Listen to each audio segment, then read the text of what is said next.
देखो विद्यार्थियों, ये लेक्चर SPN के गवर्नमेंट PG कॉलेज दौसा की थर्ड ईयर के फिलोसॉफी के जो विद्यार्थी है, उनका जो द्वितीय पेपर है सांख्य योग दर्शन, जिसमें सिर्फ सांख्य को नहीं, सांख्य और योग दोनों को पढ़ा जाता है, क्योंकि सांख्य योग समान तंत्र विचारधारा है, क्योंकि दोनों की जो तत्व मीमांसा है वो वही है जो सांख्य सूत्र में विकसित की गई है। यानी सांख्य की जो तत्व मीमांसा है उसको योग दर्शन ने अक्षर से स्वीकार किया है। तो सांख्य ने जो विचारधारा दी है उसको द्वैतवादी सिद्धांत कहा जाता है। द्वैतवाद का आशय है कि जो ये वास्तविक जो फिनोमिनल वर्ल्ड जो दिखाई दे रहा है हमको, जो दृश्यमान जगत जो दिखाई देता है, तो सांख्य सूत्रकार ने बताया कि देखिए ये जो जगत है ये न तो सिर्फ चेतना पर आधारित है और ना ही विशुद्ध जड़ पर।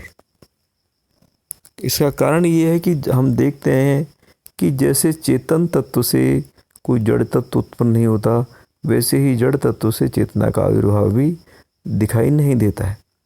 इसलिए उन्होंने बताया कि दो समानांतर सत्ताओं को स्वीकार करना अनिवार्य है।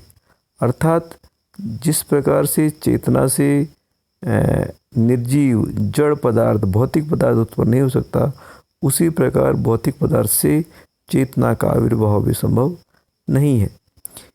इसीलिए सांख्य दर्शन में एक चेतन सत्ता और एक जड़ सत्ता दोनों को अंतिम सत्ता के रूप में स्वीकार किया गया है।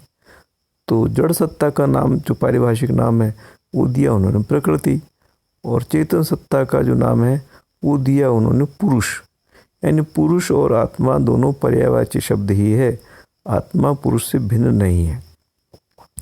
तो जो जड़ तत्व प्रकृति है उसको त्रिगुणात्मिका कहा कि उसमें 3 गुण हैं, सत्व, रजस और तमस। अर्थात क्रिया उसका एक अनिवार्य गुणधर्म है।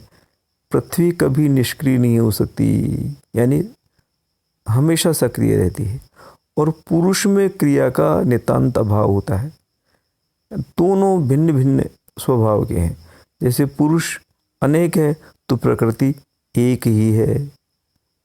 दोनों ही अकारण है, पुरुष का भी कोई कारण नहीं, प्रकृति का भी कोई कारण नहीं है।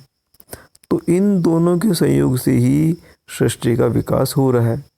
तो प्रकृति पुरुष संयोग के उपरांत जो प्रथम सृष्टि उत्पन्न होती है उसको नाम दिया उन्होंने महत या बुद्धि, और वो सत्व गुण प्रधान होती है।